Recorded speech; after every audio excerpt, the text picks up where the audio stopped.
Assalamualaikum warahmatullahi wabarakatuh. Ashama akkam jirtu hordoftoota chaanalii YouTube Abdul App barnoota ajaa'iba barnoota haalaan bareedaa ta'e takka isinii qabadhee dhufeen jira. Wanni kun YouTuberatti baay'ee hunda keessanuu akka inni gammachiisu abdii guddaan qaba.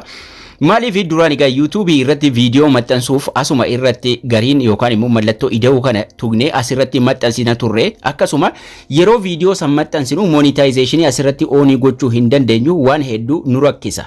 Amma garuu karaa ajaa'ibaatiin karaa salphaa ta'een YouTubein waan haaraaf waan baay'ee bareedaa takka nu qabatee dhufee jira. Wanni kunis maali ka jedhu waliin ilaalla. Obboleeyyan chaanaalii kanaaf haaraa taatan subscribe, like, share hiriyoota keessaniif gochuudhaan haga xumuraatti na waliin turaa isiniin jechaa egaa YouTube studio irra yeroo seennu mallattoo ida'uu tokko as gubbaatti nuuf bahee jira.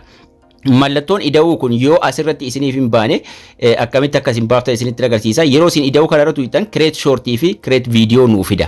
Yoo mallattoon ida'uu sun gubbaa irratti isiniif hin dhufne wanni kamiyyuu yeroo wanni haaraan barsiifamu yoo isiniif hin baane Play Store irra seenuudhaan maqaa aappii sana Play Store irratti searchii gootanii haaromsitu. Update yoo qabaate open yoo ta'e sirriidha haaromee jira. Update yookaan immoo gara gamaatti gara opinitti update jedha taanaan garuu haaromsuu qabdu. Yeroo isin haaromsitan wanni haaraa inni qabatee dhufe achumaan isiniif bahaa jechuudha. YouTube studio irra yeroo seennu dura YouTube studio irratti dashboard irraa wama adda addaa ilaaluu akkasuma content irra seennee viidiyoolee keenya edit gochuu yoo barbaanneef akkasuma impression isaa waan adda addaa ilaaluuf analyst comment akkasuma mallattoo doolaaraa tuqnee fayyadamuudhaan ala asirratti viidiyoo maxxansuu hin dandeenyu ture. Amma garuu asuma YouTube studio irratti viidiyoo maxxansuu dandeenya. Mallattoo ida'uu gubbaa kana tuqna waa lama sadii waan haaraa achirratti dhufe waliin ilaallaa jechuudha. Mallattoo ida'uu gubbaa jiru sana tuquudhaan video tokko yeroo maxxansinu wanni haaraan irratti dhufe maal akka ta'e waliin ilaallaa jechuudha. Tokkoffaa asuma irratti YouTube studio irratti mallattoo ida'uu gubbaa jiru tuquudhaan video gabaabaa shortii yoo barbaadan akkasuma upload video dheeraa daqiiqaa tokko olii tahe maxxansuuf egaa upload video ka jedhu lammaffaa fayyadamnaa jechuudha. Live qofa wanni nuti asirraan seenuu hin dandeenye jechuudha. Video maxxansuu dandeenya jechuudha YouTube studio irraan. Asuma irraan beeksisa irratti hidhuudhaan asuma irraan waan hunda guuttanne YouTube studio dhuma kanarraan viidiyoo barbaanne maxxansuu dandeenya jechuudha. Viidiyoo barbaadan chaanaalii keessan gaalarii keessanirra viidiyoo qopheeffattan sana tokko filachuudhaan gara fuula duraa adeemnaa jechuudha. Viidiyoo haala feetaniin qopheeffattanii maxxansuudhaan lafa kaayyattan takka irra tuquudhaan gara fuula duraa deemna. Yeroo gara fuula duraa deemnu wanni irra caalaan isaa karuma duraatiin wal fakkaataadha. Garummaa inni wanni haaraan asitti nuuf dabalame isa jedhu waliin ilaallaa jechuudha. Inni jalqabaa egaa viidiyoo tokko asumaan irra isin yaadachiisuuf viidiyoo tokko yeroo filannee kaane taayitilii irratti barreeffannaa jechuudha. Mata duree viidiyoocha asitti barreeffanna haga qubee 100 nuuf kenna. Sanaan booda descriptionii jira. Private irra yoo isinii godhe yeroo jalqabaa irra private isinii godha. Kanaafuu yeroo jalqabaa keessa yeroo ta'e irra tuquudhaan public irra kaa'uu qabdu. Public jechuun viidiyoochi yeroo maxxanfamee ka'e nama hunda bira nama mara bira akka inni gahutti jechuudha. Yoo feetanis yeroo monetization keessan confirm isinii godhamee ka'e public irra kaa'uu dandeessu. Boodarra unlisted irra kaa'uu dandeessu yookaan immoo private ka jedhu irra keessanis maxxansitanii boodarra public itti deebisuu dandeessu jechuudha. Waa takka rakkina hin qabu. Ammaaf garuu public irra keessaniituma maxxansitu waa takka rakkina hin qabu. Public irra keessanii yookaan private irra yookaan unlisted. Inni asitti daamega monetization jira. Suuraa irra kaa'uudhaaf mallattoo qalamaa gubbaa tuqna.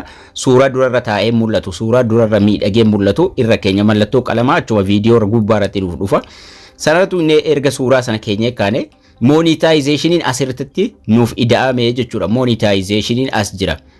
Monetization kanarra tuquudhaan ammallee select nuun jedha. Bakka beeksisa irratti idaanaa jechuudha. Akka viidiyoon keenya maallaqa hisaabuuf warri sa'a guuttattanii monetization asuma irratti monetization ka jedhu irra tuquudhaan oonii irra geenya. Monetization oonii goonaa jechuudha. Yeroo isin oonii gootan asitti sanduuqni lama raayitii kan ittiin godhamne jira. Sanduuqa lamman kanatti raayitii itti godhanna select itti goonaa jechuudha.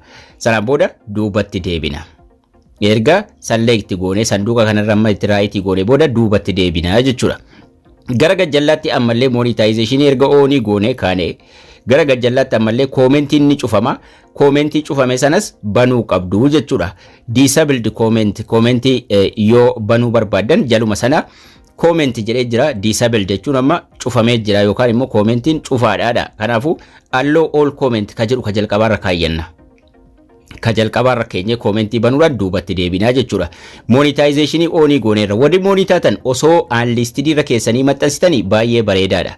private ras gochuu dhiiftanii unlisted irra notification isiniif ergama yeroo isin asirratti hidhanu jechuudha amma private irra jira dhuma irra notification tokko right itti godhamee jira viidiyoon keessan beeksisaaf mijataa ta'uu isaa isinitti himaa waan ta'eef jechuudha private irra yookaan immoo unlisted irra keessanii maxxansitu unlisted isii jetturra yookiin publicis goota rakkinaa miti sanaan booda egaa ka erga kana guuttannee beeksisa asumarratti irratti hidhannee monetization jechuudha beeksisa asumarratti irratti hidhannaa jechuudha baay'ee salphaadha YouTube studio dhumarraan dhufnee beeksisa asirratti irratti hidhannee waan maraa suuraa keenya asumarratti irra kaayyachuudhaan upload ka jedhu maxxansi ka jedhu kun jala nuuf jira viidiyoo sana feenaa jechuudha YouTube irratti viidiyoo feenaa kunillee noorra tahuu qaba yoo sanan taane viidiyoon sun ka daa'immanii tahaa waan ta'eef sanaan booda upload tuquudhaan viidiyoo sana maxxansinaa jechuudha.